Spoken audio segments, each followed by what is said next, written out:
আসসালামু আলাইকুম। জুলাই অভ্যুত্থানে আমরা সবাই কাঁধে কাঁধ মিলিয়ে লড়েছিলাম এবং একত্রে স্বৈরাচারী শেখ হাসিনার বাহিনীকে পরাজিত করেছিলাম। কিন্তু শেখ হাসিনার ওই বাহিনীকে পরাজিত করলেও শেখ হাসিনার যে ইনস্টিটিউশন, সেই ইনস্টিটিউশনগুলো এখনো বিদ্যমান।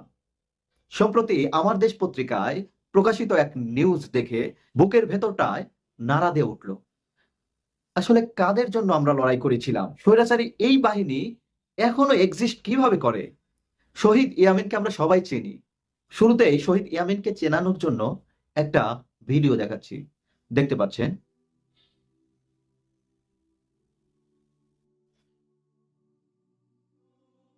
যে ভিডিওটা দেখলেন, এই ভিডিওটা আন্দোলনের সময় সারা বিশ্বকে নাড়িয়ে দিয়েছিল।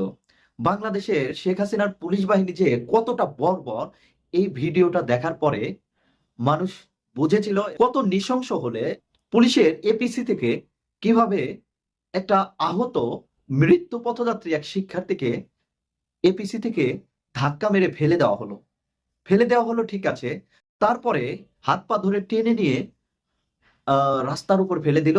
এবং আমরা দেখতে পেলাম ইয়ামিন একটা ঝাঁকি দিল, যে ঝাঁকিটা দিল সেই ঝাঁকিটা এখনো আমাদের প্রত্যেকটা বিপ্লবীর কলিজায় লাগে। কিন্তু অত্যন্ত দুঃখের বিষয়, এই ইয়ামিনকে আজকে পুলিশ প্রতিবেদন দিয়েছে যে এই ইয়ামিন একটা সন্ত্রাসী। ভাবা যায় কতটা নৃশংস। এখনো পর্যন্ত এই পুলিশ বাহিনী এইখানে কিভাবে এক্সিস্ট করে? এই যে যারা যারা তদন্ত রিপোর্টটা দিল, এই তদন্তকারী কর্মকর্তারা এখনো কেন আছে? এখনো কোনো এদের বিচার হচ্ছে না। যেসব পুলিশের সাক্ষ্যের ভিত্তিতে এইসব করা হচ্ছে, শহীদ ইয়ামিনকে, যিনি আমাদের বীর মুক্তিযোদ্ধা, সেই বীর মুক্তিযোদ্ধাকে কি করা হলো? সেই বীর মুক্তিযোদ্ধাকে সন্ত্রাসী বানিয়ে দেওয়া হলো। আমার দেশ পত্রিকার এই রিপোর্টটা একটু পড়ছি। শিরোনাম করেছে শহীদ ইয়ামিনকে সন্ত্রাসী আখ্যা দিয়ে পুলিশের প্রতিবেদন। এখানে বলছে বৈষম্য বিরোধী ছাত্র আন্দোলনের শহীদ শায়ক আসহাবুল ইয়ামিন ও তার সঙ্গে আন্দোলনকারীদের সন্ত্রাসী হিসাবে আখ্যা দিয়ে প্রতিবেদন দিয়েছে পুলিশের তদন্ত কমিটি। প্রতিবেদনে ইয়ামিন হত্যাকারী পুলিশ সদস্যদের অব্যাহতি দেওয়া হয়েছে। পুলিশের এ প্রতিবেদনে গভীর বিস্ময় প্রকাশ করে স্বরাষ্ট্র মন্ত্রণালয় বলছে, চরম পক্ষপাতদুষ্ট এ প্রতিবেদন অগ্রহণযোগ্য। আর শহীদ ইয়ামিনের প্রতি পুলিশের এমন আচরণ ভয়ঙ্কর বর্বরতার বহিঃপ্রকাশ বলে প্রতিবেদন দিয়েছে সশস্ত্র বাহিনী বিভাগও।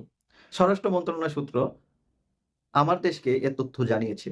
স্বরাষ্ট্র মন্ত্রণালয়ের এক ঊর্ধ্বতন কর্মকর্তা আমার দেশকে বলেন, আমাদের কাছে যেসব তথ্যপত্র ভিডিও ক্লিপ রয়েছে তা বিশ্লেষণ করে দেখা গেছে কোটা সংস্কার আন্দোলনে সাভারের প্রথম শহীদ শাইখ আসহাবুল ইয়ামিন, তিনি মিরপুরের military institute of science and টেকনোলজির কম্পিউটার বিজ্ঞান ও প্রকৌশল বিভাগের চতুর্থ বর্ষের একজন মেধাবী ছাত্র ছিলেন। কোটা সংস্কার আন্দোলন চলাকালে গত বছরের 18 জুলাই সাভার ঢাকা আরিচা মহাসড়কে ছাত্র জনতার মিছিল করেছিল। আমাদের কাছে থাকা তথ্য অনুযায়ী সেখানে মিছিল গ্রহণকারীরা ছিল নিরস্ত্র। পুলিশ মিছিলটাকে ছত্রভঙ্গ করতে এপিসি সাজোয়াজান ব্যবহার করলে ইয়ামিন তা রুখে দেন। সে সময় গুলিতে বুক ঝাঁঝরা হয়ে যায়। পুলিশের এপিসির ভিতরে থেকে ইয়ামিনের লাশ টেনে হিঁচড়ে ফেলে দেয়। এমন ভিডিও ওই ওই সময় দেশে বিদেশে ব্যাপকভাবে ভাইরাল হয়, মানুষের হৃদয় নাড়া দেয়। আন্তর্জাতিক অপরাধ ট্রাইব্যুনালের অভিযোগ, গুলিবিদ্ধ ইয়ামিনের নিথর দেহ পুলিশের সাজাযান থেকে নিচে ফেলে দেওয়ার দৃশ্য সামাজিক যোগাযোগ মাধ্যমে প্রকাশ হলে বর্বরচিত এ ঘটনা দেশের মানুষকে বিস্মিত হতবাক করে। নির্মম ওই হত্যাকাণ্ডের ঘটনায় আন্তর্জাতিক অপরাধ ট্রাইব্যুনালে শেখ হাসিনা সহ 78 জনের বিরুদ্ধে অভিযোগ দায়ের করেন ইয়ামিনের মামা আব্দুল্লাহ আল মুন কাদির। আন্তর্জাতিক অপরাধ ট্রাইব্যুনালের চিফ প্রসিকিউটর বরাবর অভিযোগটি কমপ্লেন রেজিস্টারভুক্ত করে আন্তর্জাতিক অপরাধ ট্রাইব্যুনাল আইন 1973 এর ধারা 8 অনুযায়ী আসামিদের বিরুদ্ধে তদন্তপূর্বক আইনানুগ ব্যবস্থা গ্রহণের আবেদন করা হয়। পুলিশের প্রতিবেদনে সন্ত্রাসী আখ্যা।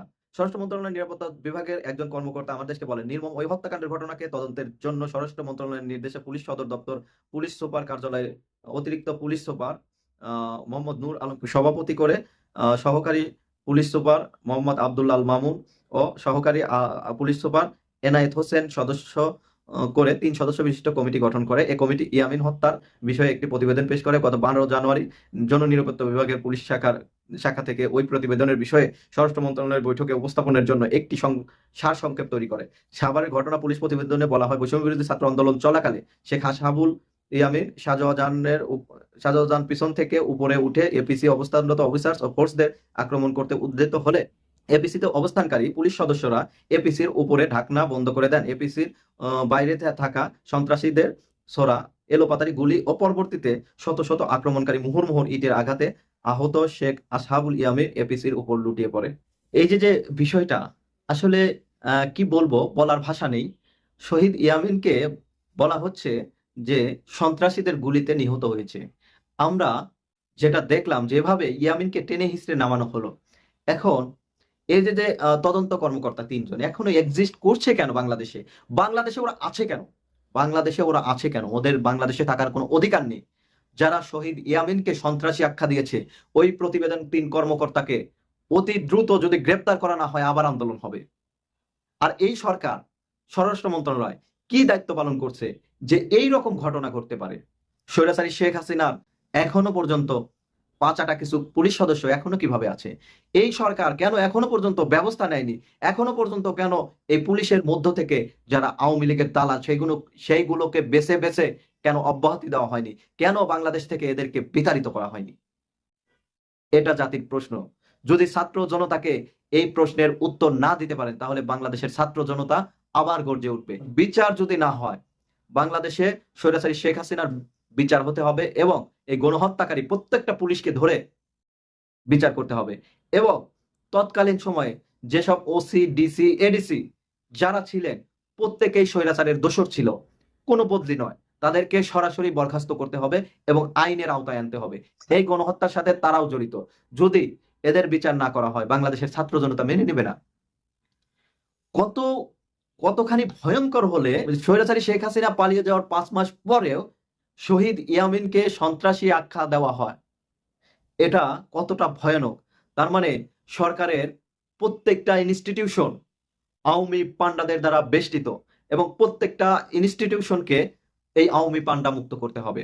আর তা না করতে পারলে বর্তমান অন্তর্বর্তীকালীন সরকারও টিকতে পারবে না। বিএনপিকে বলবো, নির্বাচনের কথা আপনারা পরে চিন্তা করুন, আগে শহীদ ইয়ামিনকে যেভাবে খুনি বা সন্ত্রাসী আখ্যা দেওয়া হয়েছে, এই রকম বিপ্লবীদের যদি বিপ্লবীদের বা যারা দেশের জন্য প্রাণকে উৎসর্গ করলো, যারা স্বৈরাচারী শেখ হাসিনা ভীষণ 2041কে ভন্ডুল করে দিল, সেই সব বীর শহীদদেরকে বাদ দিয়ে আপনারা নির্বাচনের কথা চিন্তা করেন না। এই আওয়ামী লীগের বিচার হতে হবে এবং প্রত্যেকটা ইনস্টিটিউশন সংস্কার করতে হবে। সংস্কার আগে করতে হবে, তা না হলে নির্বাচনের সময় এই যে আওয়ামী লীগের যে পান্ডারা, আওয়ামী লীগের পক্ষে যারা এই যে তদন্ত রিপোর্ট দিচ্ছে, এই আওয়ামী লীগের পক্ষের শক্তিগুলো নির্বাচনে যদি আওয়ামী লীগ আসে তখন তাদের পাশে গিয়ে দাঁড়াবে।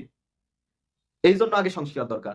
বিএনপির জন্যই ক্ষতি হবে যদি এই আওয়ামী পান্ডাদের প্রত্যেকটা ইনস্টিটিউশন থেকে সরানো না হয়, সংস্কার না করা হয়, বিএনপির জন্যই ক্ষতি হবে।